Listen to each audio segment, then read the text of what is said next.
Ha? Assalamualaikum warahmatullahi wabarakatuh. Ila hadrati sayyidina wa habibina wa syafi'ina Muhammadin sallallahu alaihi wasallam wa ila arwahi abaihi wa ikhwanihi minal anbiya'i wal mursalin salawatullahi wa salamuhu alaihi wa alaihim ajma'in wa ala ali kulli was sahabati wal qarabati wa tabi'in wa tabi'i tabi'in bi ihsanin ila yaumiddin wa ila arwahi walidina wa muallimina wa zawil huquqi alaina ajma'in wa khususan ila hadrati Syekh Ibn Aqil bisiril Fatihah. A'udzubillahi minasyaitonir rajim. Bismillahirrahmanirrahim. Alhamdulillahirabbil alamin. Arrahmanirrahim. Maliki yaumiddin. Iyyaka na'budu wa iyyaka nasta'in. Ihdinas siratal mustaqim. Siratal ladzina an'amta 'alaihim ghairil maghdubi 'alaihim waladdallin. Amin.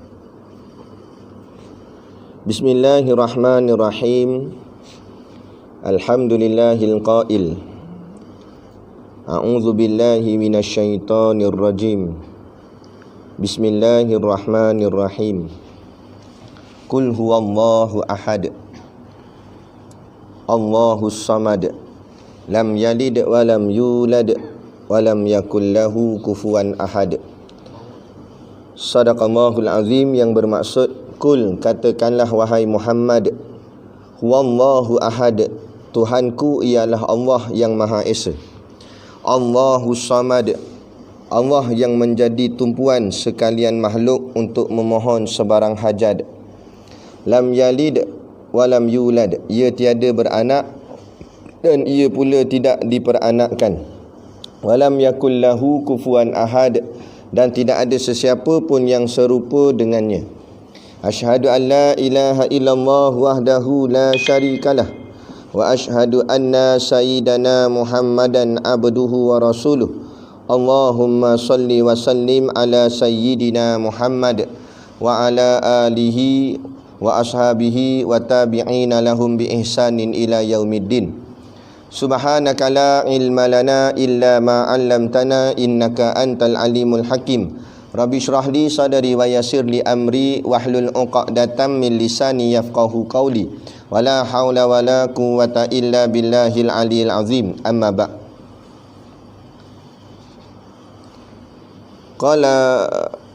Qala Rasulullah sallallahu alaihi wasallam, dalam satu hadis Nabi yang berbunyi, anna Rasulullah sallallahu alaihi wasallam su'ila ayul islami afdal, ayul amalil afdal. Qala imanu billahi wa rasulihi. Qila thumma madha? Qala al jihadu fi sabilillah. Qila thumma madha? Qala hajjun mabrurun, atau kama qala, rawahu Imamul Bukhari. Mafhum hadis. Anna Rasulullah sallallahu alaihi wasallam su'ila, bahawa Rasulullah sallallahu alaihi wasallam ditanya tentang Islam. Ayyul amali afdal, yang manakah yang paling utama? Qala, maka jawabnya baginda Nabi sallallahu alaihi wasallam, imanu billahi wa rasulihi, iman kepada Allah dan Rasulnya. Qila, lalu ditanya lagi, summa madza, lalu apa? Selepas dah beriman pada Allah, beriman pada Rasul, apa lagi yang lagi utama? Sahabat tanya. Maka jawab Nabi, qala al jihadu fi sabilillah, berperang di jalan Allah. Al jihadu fi sabilillah ni, jihad ni ada dua. Satu yang disebut dengan jihad qital. Jihad qital tu maknanya bunuh. Jihad bunuh. Jihad dengan peperangan angkat senjata. Jihad ni asal katanya jahada. Jahada tu maknanya sungguh. Jihad maknanya bersungguh-sungguh mengangkat senjata demi untuk mempertahankan Islam. Itu dipanggil jihad qital. Jihad yang kedua, jihadul ilmi. Jadi bersungguh-sungguh dalam menuntut ilmu. Itu juga termasuk di dalam al-jihadu fi sabilillah. Yani bersungguh-sungguh berjuang di dalam jalan Allah. Sabil artinya jalan. Al-jihadu fi sabilillah. Al-jihad bersungguh-sungguh fi pada sabil jalan. Li bagi Allah. Al-jihadu fi sabilillah. Berjihad bersungguh-sungguh di jalan Allah, bersungguh-sungguh dalam mempelajari ilmu agama Allah. Kerana ilmu ini, kata ulama, diibaratkan seperti pedang. Seperti mana pedang boleh mencantaskan pedang musuh, pedang Islam, pedang kita boleh mencantaskan pedang musuh. Begitu juga ilmu yang hebat ibarat ilmu yang tajam seperti tajamnya pedang. Maka ilmu yang hebat boleh mencantas akan hujah musuh. Jadi itulah di keadaan kita pada hari ini. Kita lihat kepada wakil, di mana kalau kita bandingkan dengan wakil keadaan yang berlaku di Palestin, di Iraq, Syria dan sebagainya, itu jihadnya dengan mengangkat senjata, pedang. Adapun wakil di tempat kita ni bukan dengan perang angkat senjata, tapi kita berperang dengan hujah. Maka tak dapat tidak, kita perlu mendalami ilmu agama untuk menguatkan Islam. Itu antara, sebab itulah kata Imam Ghazali, tajdidun niat, perbaharui niat. Betulkan niat kita dalam mengaji ni, bukan semata-mata untuk kita nak jadi orang alim, nak berbangga-bangga supaya kita nampak diri kita lebih hebat daripada orang lain. Tidak. Tapi ada pun tujuan kita mengaji, pertama sekali untuk menghidupkan ruh Islam, untuk menolong agama Allah, untuk menolong memenangkan akan agama Allah dengan cara mendalami ilmunya, dengan mencantas akan hujah-hujah lawan, hujah-hujah musuh. Maka Islam akan tertegak, Islam akan nampak kebenarannya. Maka itulah tujuan pengajian, dan seterusnya lah bahagian amal untuk kita semua, insya-Allah. Moga-moga apa yang kita lakukan ini dikira di sisi Allah sebagai ilmu yang termasuk di dalam hadis yang disebut sebagai jihad fi sabilillah. Kemudian ditanya lagi oleh sahabat, qila summa madza, lagi apa, kemudian apa lepas dah jihad fi sabilillah dia? Maka jawab baginda Nabi sallallahu alaihi wasallam, qala hajjun mabrurun, haji yang mabrur. Maknanya sini kalau ikut turutan daripada hadis ni, pertama sekali iman pada Allah dan Rasul, nombor 2 jihad fi sabilillah, nombor 3 baru haji yang mabrur, hajjun mabrurun. Nah, tapi kadang-kadang setengah kita salah faham, salah sangka, kita lebih mengejar atau mementingkan haji yang mabrur dan membelakangkan akan jihad fi sabilillah, membelakangkan perjuangan untuk menolong menegakkan akan agama Allah. Takut-takut haji kita tak jadi mabrur, tapi takut-takut haji itu akan jadi haji yang mardud. Mardud artinya haji yang tertolak di sisi Allah. Jadi maknanya daripada hadis ni, turutan itu makna kata selepas kita telah mengesahkan akan keimanan kita pada Allah dan Rasul, maka wajib ke atas diri kita pula untuk menolong akan agama Allah dengan melakukan jihad fi sabilillah, seperti mana dengan mempelajari ilmu agama untuk menolong akan agama Allah. Maka insya-Allah dengan kita tolong agama Allah, Allah tolong kita menyempurnakan ibadah haji kita dan mengurniakan akan haji yang mabrur. Kerana janji Allah, intan surullah yansurkum, siapa tolong agama Allah, maka Allah tolong dia balik. Baik. Jadi itu mukaddimah kita.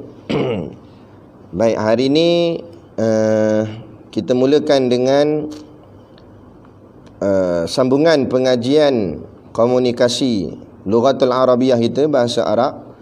Jadi hari ini kita tambah perkataan baru, iaitu perkataan dini, dal ya nun ya, dini.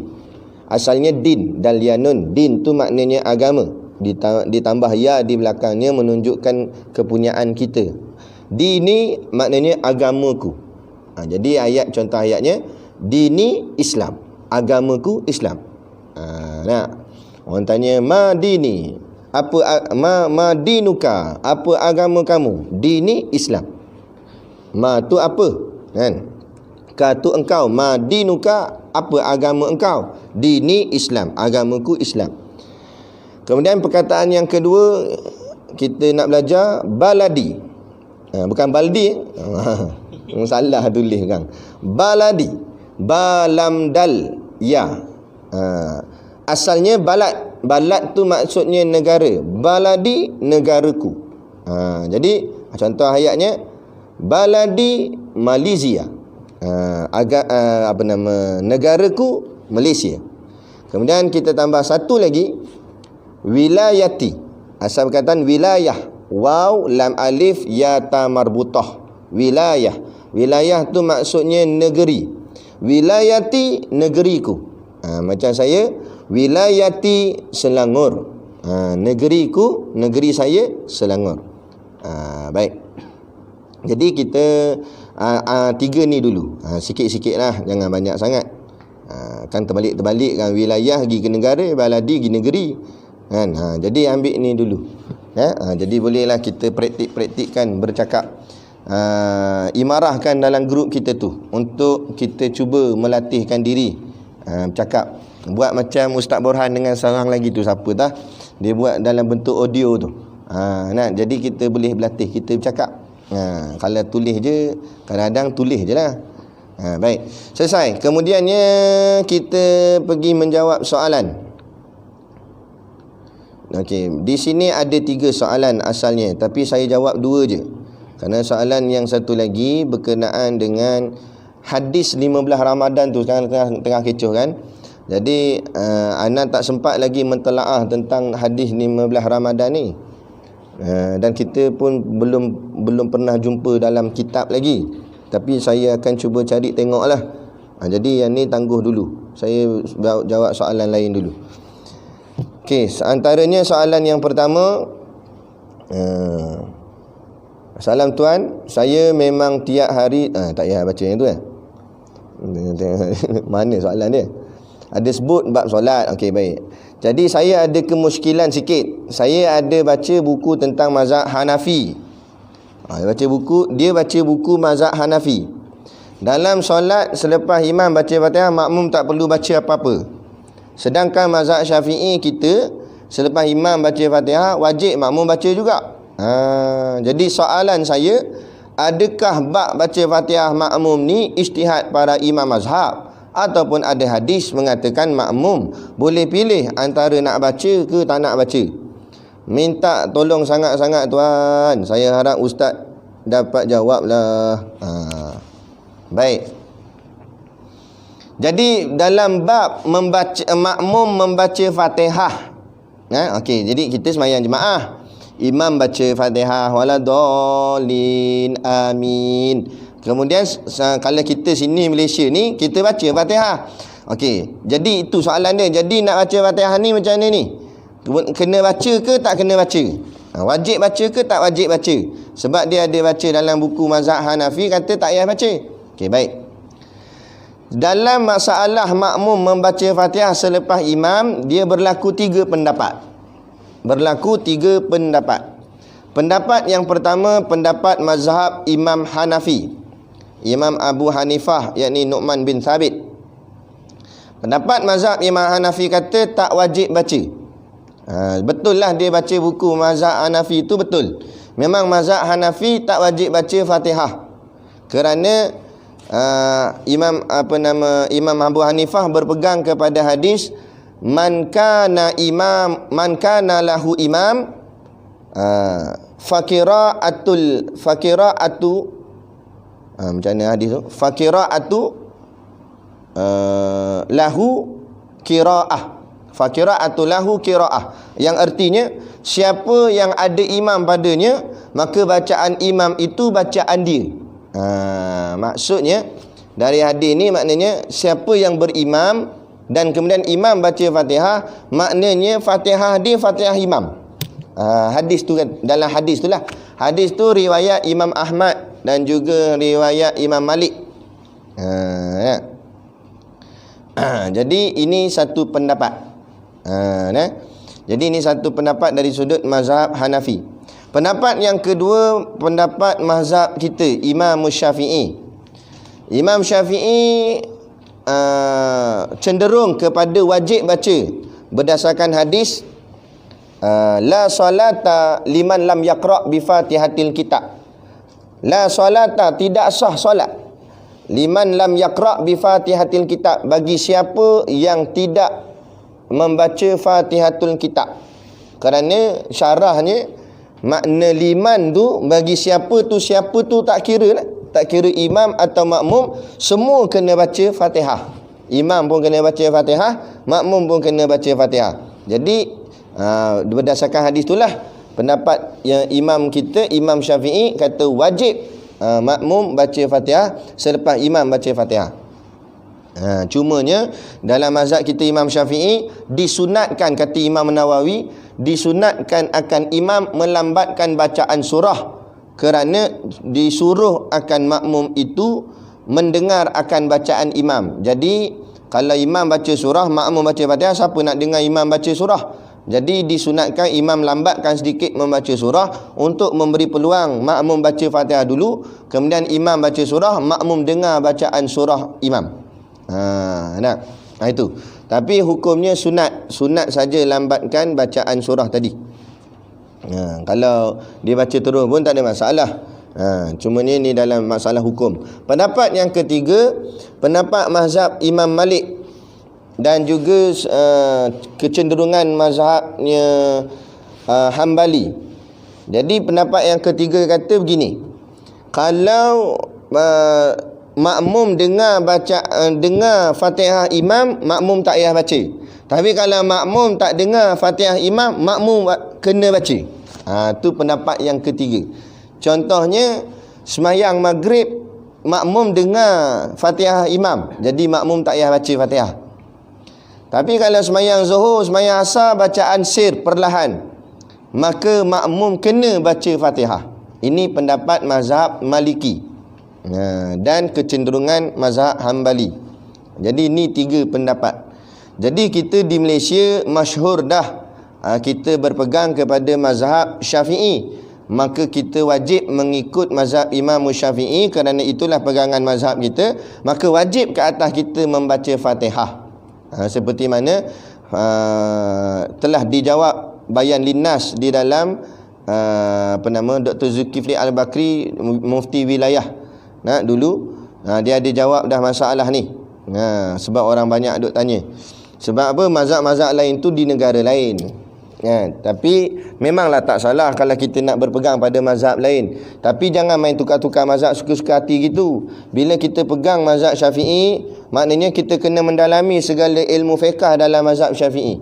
Kalau kita nak pegang mazhab Hanafi, maknanya tak payah baca Fatihah lepas tu imam baca. Boleh juga, tak salah, sebab empat-empat imam mazhab ni muktabar belaka, mujtahid belaka, orang yang pakar dalam ilmu agama, dalam ilmu fiqh. Tetapi syarat dia, kita kena mengajilah dalam bab ilmu fiqh, dalam mengikut mazhab Hanafi, kena semua sekali. Wuduknya kena mazhab Hanafi. Semualah cara-cara fiqh dia kena ikut mazhab Hanafi, sebab dia berpegang pada mazhab Hanafi. Jangan kejap Syafi'i, kejap Hanafi, kejap Hambali. Tak mahu jadi gitu. Dia tak cantik, tak ada adab dalam bentuk pengajiannya, dalam bentuk pengamalan dia. Jadi ginilah senang ringkasnya jawapan dia daripada soalan tadi. Memang berlaku perbezaan pendapat, kerana ini adalah perkara ijtihad di kalangan ulama tentang bacaan Fatihah itu wajib dibaca oleh makmum ataupun tidak bagi solat berjemaah. Adapun solat persendirian, individu, tidak ada khilaf di kalangan ulama bahawa semua kena baca Fatihah sendirilah, sebab dia sembahyang seorang. Tapi kalau sembahyang jemaah, maka berlaku khilaf di kalangan ulama tentang pembacaan Fatihah selepas imam membaca Fatihah bagi makmum. Tapi ni makmum, jangan imam lah. Imam tak baca Fatihah, habis makmum dah jadi tak sah. Ni masalah makmum, bukan masalah imam, masalah makmum. Baik. Hadisnya kita dah bacakan tadi dah. Okey, selesai. Harap-harap mendapat jawapan dah. Yang kedua, soalan kedua. Assalamualaikum Ustaz. Waalaikumsalam. Saya ada soalan dari kuliah tadi, kuliah yang semalam. Apakah hukum akal ini hanya diterima dari 5 panca indera manusia saja? Okey, bagus. Soalan dia berkaitan dengan apa yang kita belajar semalam tentang hukum akal. Jadi dia tanya, adakah hukum akal ini hanya diterima oleh 5 panca indera manusia saja? Panca indera itu maksud ni lah, mata, telinga, apa semua ni lah yang mengesan sesuatu ni. Okey, baik. Dia sebenarnya hukum akal ni dia berkait dengan akal. Adapun 5 panca indera itu yang menyampaikan kepada akal. Yalah, contoh macam saya buat contoh semalam tu pasal air. Nak kata cawan atas meja, macam mana akal boleh terus nak kata cawan atas meja? Mesti akal tu dia melihat daripada mata. Mata yang memaklumkan, mata yang lihat dulu bahawa cawan tu ada atas meja. Maka kalau kita belajar sains, dia ada macam dia punya reseptor, dia punya wire-wire lah, urat dalam ni, dia akan move pergi ke bahagian kepala untuk memaklumkan kepada kepala apa maklumat yang dia dapat. Jadi maklumat yang dapat melihat ada cawan di atas kepala. Akal yang mengesahkan, akal kata ya, memang ada cawan di atas kepala. Jadi kalau ikut pada soalan dia ni, betul lah juga. Maknanya memang daripada 5 panca indera inilah untuk membawa maklumat itu kepada akal. Maka akal lah yang menetapkan hukum, maka terjadilah ia akan hukum akal. Tetapi kadang-kadang tu ialah dia yang pentingnya sebenarnya pada sudut akal. Macam kita bicara tentang ketuhanan lah. Allah itu wujud. Macam mana kita nak nampak Allah tu wujud dengan mata kita? Kita tak nampak dengan mata kita, tapi kita nak melihat benda yang ada dah, ciptaan Allah, makhluk ni. Maka melihat makhluk itu membawa kepada akal. Akal fikir kalau makhluk ada, pasti ada khalik. Maka dengan akal tadilah menetapkan bahawa ya, Tuhan tu ada. Kenapa kamu kata Tuhan ada? Kerana aku melihat makhluk tu ada. Makhluk tu jadi dalil, makhluk tu jadi bukti. Contoh kalau kita nak pergi rumah ustaz, nak tahu ustaz ada kat rumah ke tak ada rumah, kita tengok slipper ada, kereta pun ada, motor pun ada, maka kita kata ustaz ada dalam rumah. Tengok pula lampu pun terpasang, ada dengar suara orang dalam rumah, jadi kita pun berkata ustaz ada. Sedangkan kita tak nampak lagi ustaz, tapi kita kata ustaz ada dalam rumah. Kenapa? Kerana kita melihat dengan panca indera kita tadi, melihat adanya kasut, adanya slipper, adanya kereta, adanya motor. Maka sampai ke akal, akal berfikir mustahil ustaz tak ada, kerana kasut dia ada, kereta dia ada, motor dia ada, dan ada bunyi suara dalam rumah, lampu pun terpasang. Jadi itu yang menjadikan bukti, walaupun orangnya belum kita nampak lagi. Moga-moga dapat menjawab soalan lah. Baik. Kemudian selesai, kita terus masuk ke bahagian kitab kita. Seterusnya kita belajar muka surat berapa? Muka surat 5. 5 Bahagian-bahagian hukum syarak. Selesai hukum akal dah, sekarang masuk hukum syarak. Hukum syarak itu terbahagi 5. Hukum syarak terbahagi kepada 5. Juga dipanggil hukum syarak ni juga dipanggil hukum taklifi, nama lain dia lah. Hukum taklifi. Apa dia taklifi nanti kita akan bincang di pelajaran yang seterusnya nanti. Tak apa, ambil dulu. Jadi hukum taklifi atau hukum syarak itu ada 5. Pertama wajib, kedua sunat, 3 harus, 4 makruh, 5 haram. Berkenaan dengan harus ni, setengah kitab lain dia tak guna perkataan harus, dia pakai perkataan mubah. Mubah pun harus juga. Perkataan saja, perbezaan. Nanti jangan terkejut pula baca kitab lain tengok asal ada mubah ni. Mubah tu maknanya harus. Okey, baik. Kita pergi satu-satu. Pertama wajib. Makna wajib iaitu barang yang diberi pahala pada mengerjakannya dan disiksa pada meninggalkannya, seperti sembahyang fardu. Okey, wajib pada syarak atau wajib pada hukum syarak atau hukum taklifi, artinya kalau dibuat dapat pahala, tak buat dapat dosa. Syarat dia ma yusabu ala fa'iluhu wa yu'aqabu ala tarikuhu. Tak apalah, kita tak ingat yang syarat bahasa Melayu, tak apa dah. Yang pentingnya ini asas kita pegang. Makna wajib, buat dapat pahala, tak buat dapat dosa. Itu makna wajib. Contoh dia bagi sini sembahyang fardu. Sembahyang fardu ni buat dapat pahala, tak buat dapat dosa. Sebab tu ulama kata nak masuk neraka bukan payah sangat. Bukan nak kena gitika nombor ekor baru layak masuk neraka. Dengan tak sembahyang layak dah masuk neraka. Orang azan bang apa semua buat tak erti, tak semayang, sengaja meninggalkan solat. Kalau tertinggal semayang tu, itu lain.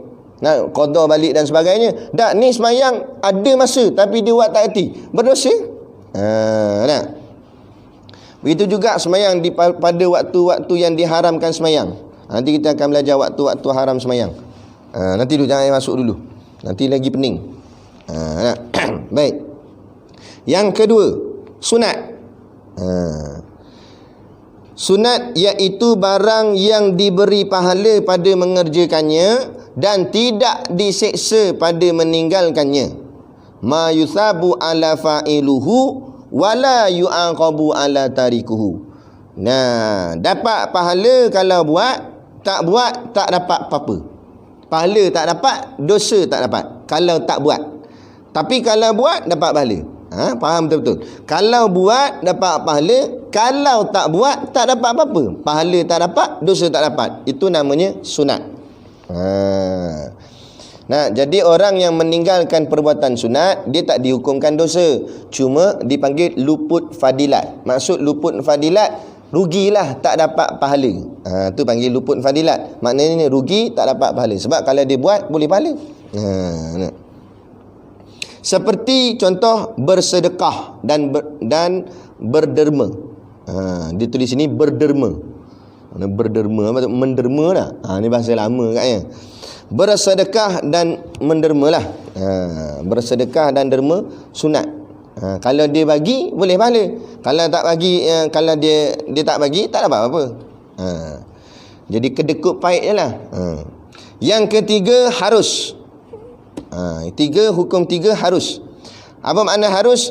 Iaitu barang yang tidak diberi pahala pada mengerjakannya dan tidak diseksa pada meninggalkannya.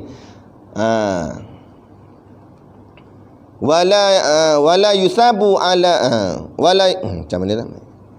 Wala yusabu ala fa'iluhu wala yu'aqabu ala tarikuhu. Buat pun tak dapat apa-apa, tak buat pun tak dapat apa-apa. Pahala tak dapat, dosa tak dapat. Itu maknanya harus. Tak dapat apa-apa. Apa contohnya dia bagi? Seperti makan, minum dan sebagainya. Perkara-perkara asas manusia yang tidak berkait dengan hal-hal ibadat. Seperti makan, minum, berjalan, berlari, lompat, tak kira lah nak buat apa pun. Kan?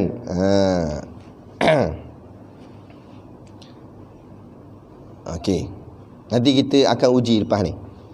Nak tengok faham tak? Okey, baik. Jadi itu maknanya harus. Buat tak dapat apa-apa, tak buat pun tak dapat apa-apa. Keempat, makruh. Iaitu barang yang diberi pahala kerana meninggalkannya dan tidak diseksa pada mengerjakannya. Makruh pula, kalau buat tak dapat apa-apa. Kalau buat makruh tu tak dapat apa-apa. Pahala tak dapat, dosa tak dapat. Tapi kalau tak buat, kita tinggalkan dia, tak buat. Kalau tak buat, boleh pahala. Tu makruh. Kita tak buat, boleh pahala. Dapat pahala. Kan? Kalau tak buat. Tapi kalau buat juga, tak dapat apa. Tak dia je lah. Tu. Seperti makan benda yang membawa busuk mulut. Salah hadis Nabi kata, ceritanya kisah Al-Ayub Al-Ansari. Nabi hijrah ke Madinah, Nabi tumpang teduh di rumah Abu Ayub Al-Ansari. Jadi satu hari Abu Ayub Al-Ansari dia buat makan. Dalam makanan tu ada bawang. Jadi selalunya Nabi makan banyaklah, ada yang tinggal pun sikit-sikit je. Kemudian Abu Ayub ni dengan isteri dia, amalan dia orang akan makan sisa-sisa Nabi makan, sebab nak ambil tu keberkatan tu. Kan? Lepas Nabi dah habis makan, dia ambil bawa pergi dapur, dia makan yang apa yang Nabi tinggal kat situ. Kita boleh amal lah. Kalau ustaz-ustaz, ulama-ulama makan, kan? Kemudian ada bahagian dia tak habis sikit, ambil bahagian dia tu. Berkat. Kan? InsyaAllah anda pernah makan bahagian Tok Guru. Nak Tok Guru tak habis, kita makan. Moga-moga kan kita dapat jadi macam dia, kan? Gitu. Baik. Jadi mana tadi? Makan tadi. Jadi Nabi tak makan. Nabi tak usik lauk tu. Bila bawa ke dapur, Abu Ayub tengok langsung tak usik. kenapa Nabi tak makan? Kan? Akhirnya kan nak kata puasa tak logik kan, sebab waktu tu makan malam. Jadi Abu Ayyub tanya, kenapa Nabi tak makan? Nabi kata kerana di dalam makanan ada bawang. Nabi kata Nabi tak minat bawang. Tak apalah. Jadi start daripada itulah Abu Ayyub dengan isteri dia mengamalkan tidak makan bawang. Kerana mengikut akan sunnah Nabi. Jadi makan bawang ni keh benda. Keh bau busuk mulut. Tapi bau bawang taklah busuk sangat banding dengan bau okok lagi busuk lagi. Tu yang jadi makruh isap okok. Nak semayang tu bau habis tengah sujud. Kan bau rokok lah. Ataupun tak kira lah makan-makan benda-benda apa yang berbau busuk. Tak payah kata makan ketiak busuk pun makruh tak? Nampak? Angkat takbir, tumbang habis 3 saf. Nak? Ketiak masam busuk tak walaupun dia tak makan. Ketiak dia. Nak? Itu makruh hukum dia. Kelima, haram. Haram. Jangan tambah pula haram jadah. Haram dia. Jadah tak ada. Nah, haram. Iaitu barang yang diberi pahala pada meninggalkannya dan diseksa pada mengerjakannya. Okey, haram ni maknanya senang je. Terbalik dengan wajib. Haram kalau buat berdosa, tak buat pahala. Kita tinggalkan perbuatan haram, jadi pahala. Dapat pahala. Macam lah katalah jadi trend anak-anak Melayu minum arak. Kita tak minum arak, kita dapat pahala. Dengan sebab apa dapat pahala? Sebab tak minum arak. Tu pemurahnya Allah. Tak buat pun Allah bagi ganjaran. Tu benda tak buat. Sebab apa? Sebab kita taat. Taat itulah sebabnya Allah sayang. Bukan pasal ibadat tu semata. Taat tu, ketaatan. Jadi itu dia haram. Kalau buat tak dapat apa-apa, meninggalkannya boleh pahala. Contoh seperti minum arak dan berjudi. Contoh minum arak, berjudi. Tinggalkan ni, tinggalkan arak, tinggalkan judi, boleh pahala. Kalau buat, boleh dosa. Selesai. Kita belajar takat tu dulu. Nanti kita akan sambung seterusnya. Bahagian-bahagian hukum adat pula. Hukum akal dah, hukum syarak dah, lah kali hukum adat. Sebelum tu kita buat soalan. Boleh? Bukan yang kat dalam ni lah, yang di sini. Okay, nak tengok kefahaman lah. Apam dulu. Hanafi. Moga-moga jadi macam Imam Hanafi. Okey. Apa nak letak hukum? Daripada 5 hukum taklifi ni, apa yang kita nak letak? Kalau soalan dia, orang tanya pada Apam, wahai Apam pula, Ustaz Hanafi, wahai Ustaz Hanafi, apakah hukum berjoget? Kan trend sekarang ni TikTok ni. Jadi apa hukum menari, hukum berjoget? Nak jawab macam mana? Daripada 5 hukum ni, wajib? Wajib joget dengan ustaz joget. Nak kata hukum apa? Haram. Haram terus. Joget haram. Tak boleh joget langsung. Ikut trend. Ikut trend Yahudi. Sebab tu jadi haram. Ada khilaf daripada ulama lain? Bukan tak betul, tapi salah. Bukan haram terus, faham? Okey. Pertama sekali, untuk menyatakan wajib atau haram, dia mesti ada nas qat'i, nama dia. Nas qat'i itu mesti ada berdasarkan ayat Quran atau hadis. Kalau ada ayat Quran dan ada hadis sahih, hadis lemah tak boleh, hadis sahih, maka hukum tu potong terus, putus. Kalau wajib, wajib. Kalau haram, haram. Okey. Adapun kalau benda tu tidak disebut dalam Quran atau tak disebut dalam hadis, perlu kepada ijma' ulama' dan qiyas ulama'. Sekarang ni kita tengok dulu. Kata ulama' dari sudut hukum fiqah ni, asal hukum semuanya mubah. Kalau kita mengaji usul fiqh, asal hukum semuanya mubah. Maknanya asal hukum semuanya harus. Termasuk menari tadi. Joget asal hukumnya harus. Joget pun lantak hang, tak nak joget pun tak apa gak. Joget pun tak dapat apa-apa, tak joget pun tak dapat apa-apa. Tetapi dia boleh berubah menjadi wajib, boleh berubah menjadi sunat, boleh berubah menjadi makruh, boleh berubah menjadi haram. Tapi asalnya harus dulu kita nak letak. Bila masa dia jadi wajib? Bila joget tu jadi wajib? Ustaz Burhan pula. Suami suruh. Untung siapa kahwin dengan Ustaz Burhan, sebab dia akan suruh joget. Jadi bila suami suruh, kena joget. Suami balik dari main isyak, dengan tasbih mana balik. Yang joget sekali yang atas mesin basuh. Haji kena joget atas mesin basuh. Benda yang tak mencederakan diri lah, kan? Kena joget. Sebab suami suruh. Suami suruh bukan benda yang salah. Okey, betul dah. Sebaik boleh jawab. Ustaz Syahmi pula, kan? Bila masa kalau joget ni tadi boleh berubah menjadi sunat?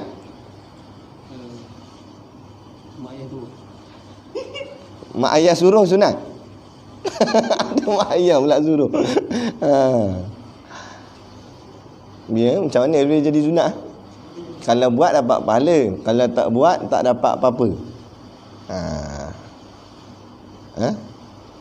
Dia doktor suruh untuk kesihatan. Macam bersenam tu lah. Okey, bagus. Doktor kata awak ni kena bersenam lah sikit-sikit. Jadi dia pun senam 1, 2 gitu. Jadi dia bersenam tu macam joget lah. Jadi hukumnya sunat. Kalau untuk kesihatan kebaikannya dan kebaikan kesihatannya untuk menyempurnakan hal-hal agama, supaya bila sihat boleh semayang, boleh mengerjakan ibadat, maka boleh pahala dengan bersenam tadi. Tapi kalau dia tak buat, tak dapat apa-apa. Tak dapat apa-apa, cuma degil je lah. Doktor kata suruh joget tak nak, kan? Tu je lah. Kemudian jadi harus, Ustaz Qamar. Harus dah, makruh. Jadi makruh. Macam mana boleh jadi makruh joget tadi? Makruh. Kalau buat tak apa-apa, tak buat boleh pahala. Makruh. Kalau saya saja joget ke orang, jadi tak tutup aurat, jadi tak buka aurat lah, kan menimbulkan malu.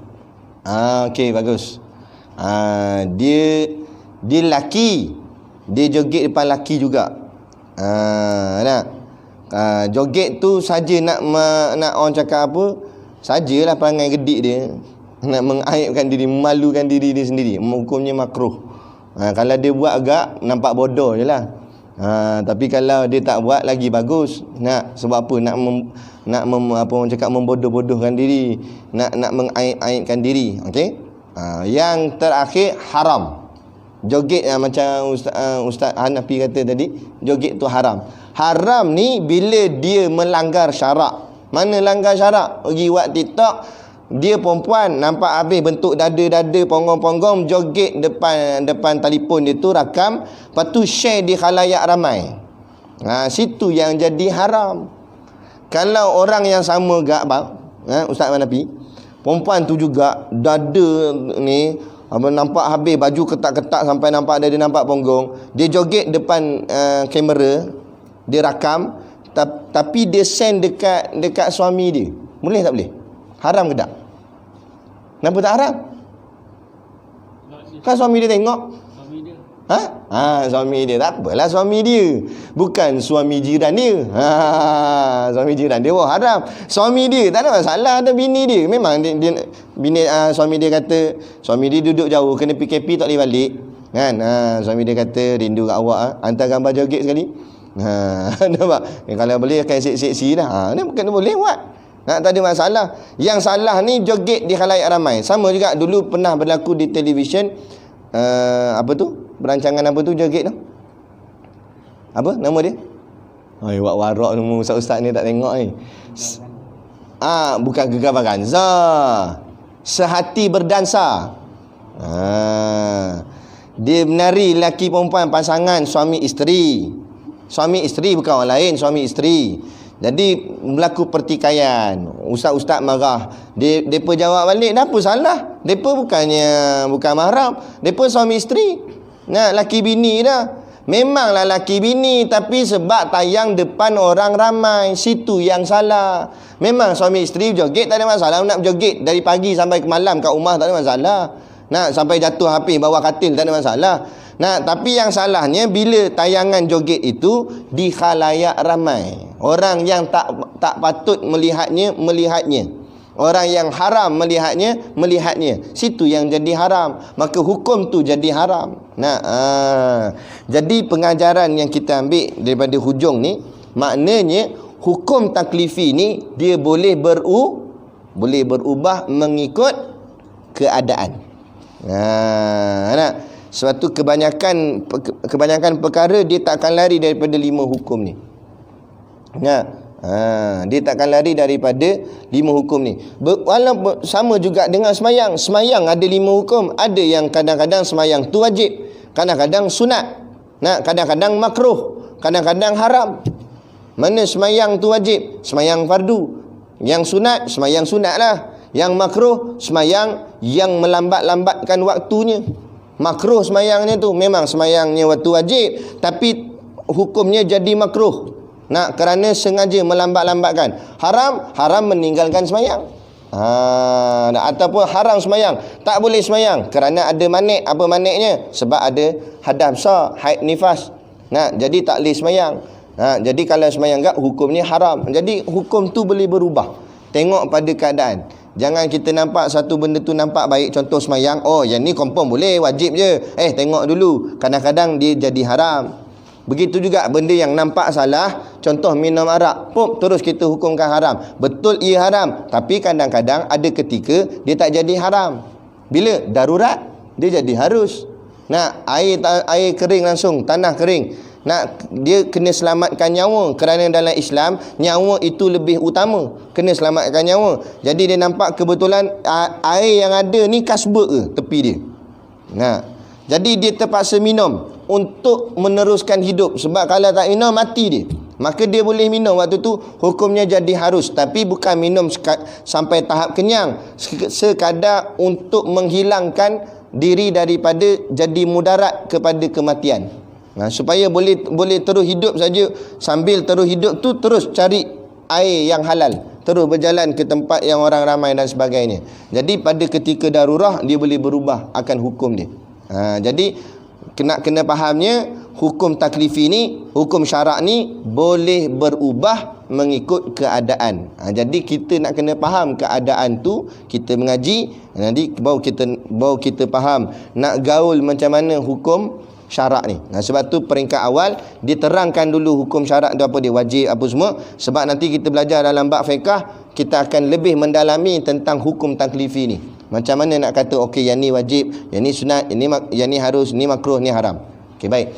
Kadang-kadang hukum harus tu berubah menjadi sunat. Contohnya makan, minum, mandi dan sebagainya. Tapi kalau makan minum tadi diniatkan kerana Allah, untuk ibadat pada Allah, maka makannya tak jadi harus dah, makannya jadi sunat. Sebab makannya boleh pahala. Jadi kita yang beramal, kita jenis orang mengaji, buat apa pun yang asalnya namanya harus, kita ubah, tak nak jadi harus. Kita buat semua kerana Allah. Kita buat untuk tolong agama Allah, untuk ibadat pada Allah. Maka setiap perbuatan kita boleh pahala. Sebab setiap perbuatan itu jadi sunat. Makan kita sunat, minum kita sunat, tidur kita sunat, jadi pahala. Nak tidur malam ni, nak kita niatkan esok nak bangkit tahajud, esok nak semayang subuh berjemaah, maka tidur tadi jadi pahala. Sebab apa? Sebab tidurnya niat kerana Allah, untuk beribadat pada Allah. Jadi semua jadi pahala. Sebab tu Nabi ajar kita baca doa. Kita nak masuk tandas, baca doa, supaya bila baca doa tadi tu kita niat kerana Allah. Sehingga kan buang air kecil, buang air besar pun kerana Allah, boleh jadi pahala. Kerana jadi amalan sunat, jadi dapat pahala. Jadi kadar tu dululah pemahaman kita tentang masalah hukum syarak. Nanti kita akan bertemu kembali pelajaran seterusnya, hukum adat pula. Sekian, wabillahi taufik wal hidayah. Wassalamualaikum warahmatullahi wabarakatuh. A'udzubillahi minasyaitonirrajim. Bismillahirrahmanirrahim. Alhamdulillahirabbil alamin wassalatu wassalamu ala asyrafil anbiya'i wal mursalin sayyidina Muhammad wa ala alihi wa sahbihi ajmain. Allahumma taqabbal minna salatana wa du'aana innaka antas samiul alim wa tub alaina innaka antat tawwabur rahim. Allahumma ja'al dinana dinan nabi Muhammadin sallallahu alaihi wasallam wa islamana islamal muslimin wa imanana imanal mu'minin wa salatana salatal khashiin wa a'malana a'malas salihin wa niyatana niyatal mukhlisin wa dhunubana ya Allah dhunubal mustaghfirin wa hayatana hayatal ulama wa mautana bi mauti syuhada wa adkhilnal jannata ma'al anbiya ya alaihi wassalatu wassalam. Rabbana atina fid dunya hasanah wa fil akhirati hasanah wa qina adzabannar. Wa sallallahu ala khairi khalqihi sayyidina Muhammad wa ala alihi washabihi wasallam. Subhana rabbika rabbil izzati amma yasifun. Salamun alal mursalin walhamdulillahi rabbil alamin. Amin ya rabbal alamin. Taqabbalallahu minna wa minkum. Takbir.